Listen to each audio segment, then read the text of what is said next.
Ethereum is an extremely popular platform for developing decentralized apps.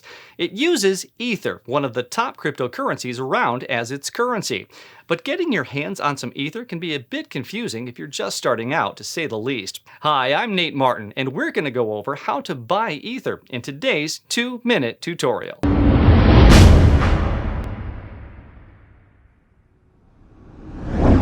Buying Ether can be broken down into 3 simple steps.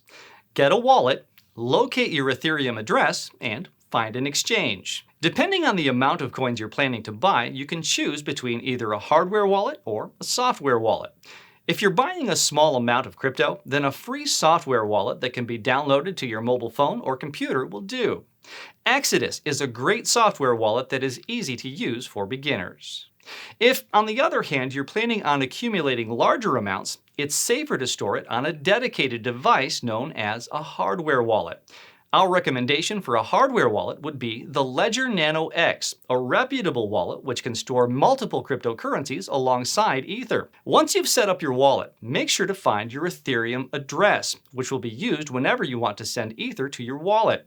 It's a long string of letters and numbers that starts with 0x. Finally, it's time to find a place to buy Ether.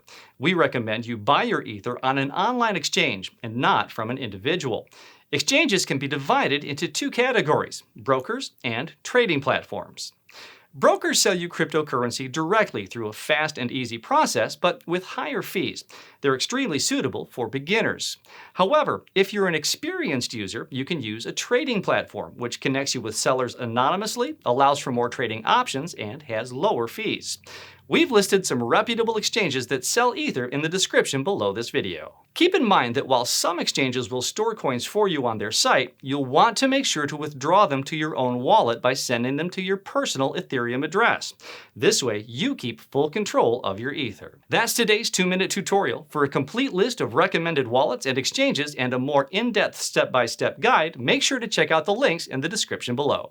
If you've enjoyed this video, leave us a thumbs up and make sure to subscribe and click the notification bell so you don't miss a review, news update, or the clearest information about Bitcoin and cryptocurrencies anywhere.